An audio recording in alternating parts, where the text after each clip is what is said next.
Assalamu alaikum students. Today the topic of my lecture is Introduction to Communication. So I will discuss what is communication, objectives of communication, what are the basic communication skills, and what is the role and importance of communication. So let's see. First of all, what is communication? The term communication has been derived from the Latin word communis, that means common. Thus, communication means to develop commonness and mutual understanding through interaction.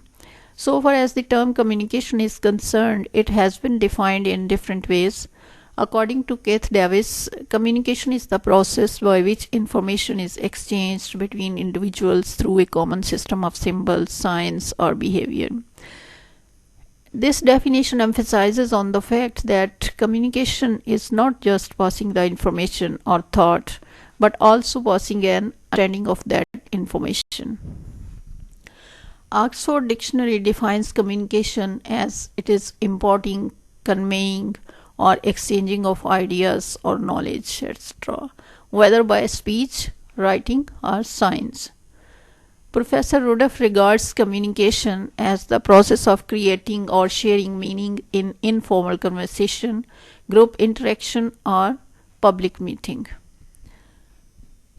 Another critic, Gregory Terry, says communication is an exchange of facts, ideas, opinions, or emotions between two or more persons. While keeping in view the above given and many other definitions, we may define communication as the process of exchanging ideas, conveying thoughts, and sharing information by using different ways. In order to transfer an idea, we must use symbols, words, signs, pictures, sounds, which stand for the idea. The symbols must be understood by the person or persons with whom we intend to communicate. Both must assign the same meaning to the symbols used, otherwise, there is miscommunication. Unless there is a common understanding of the symbols, it's not possible to communicate. The word communication is used in common talk, usually to mean speaking or writing or sending a message to another person. Communication is really much more than that. It involves ensuring that your message has reached the target audience, that is, the person to whom it is sent, and that the receiver understands and responds as you want them to. It also involves ensuring that you yourself are able to understand, interpret, and respond to messages that you receive. Actually, communication is a process where one sets out to convey a message to another person through the medium of words, gestures, and or pictures. The process of conveying the message is fulfilled only when the person receiving it has understood the message entirely. It's a process of exchanging information, ideas, thoughts, feelings, emotions through speech, signals, writing, and behavior. When we are going to communicate with any person or persons in any formal setup or informal setup, certainly we must have some objectives in our mind.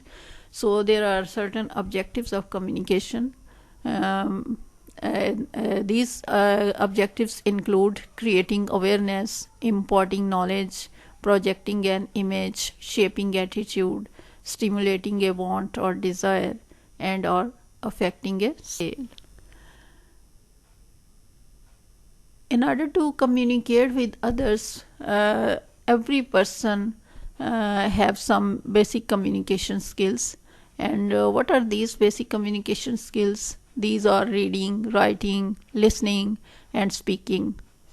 And these skills are necessary for effective communication in any environment, particularly the workplace. Effective communication is a connection between people that allows for the exchange of thoughts, feelings, and ideas and leads to mutual understanding.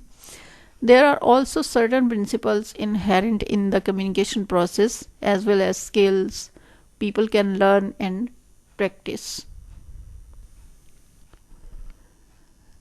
Now let's see what is business communication. The term business communication is used for all messages that we send and receive for official purposes, like running a business, managing an organization, conducting the formal affairs of a voluntary organization, and so on. Actually, business communication is marked by formality as against personal or social communication. So it's entirely different from an informal communication. It includes both written and oral communication. Letters, reports, memos, notices are all formal and part of commercial and business activity. So are interviews, meetings, conferences, presentations, and negotiations. Some of these are more formal than others. A group discussion would be less formal than a company meeting. A letter is less formal than a report. Friendly chatting, letters between friends and family, reciting poetry for one's own pleasure, or telling stories to entertain friends are not included in business communication, because this sort of communication is only used in an informal. A role of communication. The importance of communication can be judged from the fact that we are communicating in some form or other almost every moment of our lives. Whether we are working, talking, playing, or sitting, a message is being formulated or transmitted. And it is inevitable for any organization. Communication is essential for life in general, but in business settings, it's critical. Communication is more than just a matter of speaking and hearing, especially within a business setting. Communication skills are increasingly necessary for business and business people to succeed. Let's see why communication is so much important. People have to communicate to plan, to produce, to hire, to train, and to motivate workers in any organization. The success of every organization depends on effective communication, because at first place, it's the lifeblood of an organization. Murphy regards communication as the lifeblood of an organization. He is of view that the internal and external flow of communication functions as a soul in the body of an organization. Because from the top management to the lowest staff, and from the internal terminals to external world, organizations require effective network of communication. Secondly, it's necessary for effective management. Communication is a key to effective management. Management needs to communicate policies, objectives, orders, and instructions so that all the employees may understand them. All managerial problems stem from ineffective communication. Now, at third place, why communication is important? Because it's necessary to plan business matters. The management of an organization not only issues orders but also plans and controls the business matters. Being the students of business studies, we know that planning is an important feature of any business. To plan and control the business matter, the management needs extensive communication inside the organization from upper to lower level. And lastly, it's necessary for building good relations.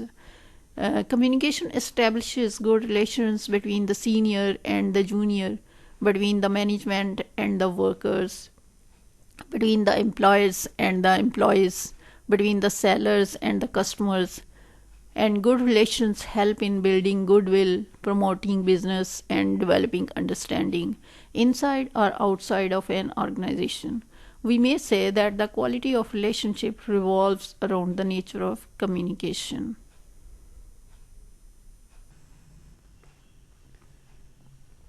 Communication is also necessary for decision making. What to do and what not to do. Communication is also necessary for decision making. What to do and what not to do. The question may confuse a manager while working in an organization. Communication helps in decision making. A good manager always prefers to listen to others when he finds himself in a position where he cannot take any decision alone. When a decision is made in the light of the comments and opinions, it will be accepted by everyone. Therefore, both the activities of decision making and its implementation needs effective flow of communication. So, to sum up, we may say that success of an organization is built upon effective communication, and effective communication is the lifeblood of every organization and a key to success in our business career and our personal life. Thank you for watching. Please subscribe and keep watching the channel for more lectures.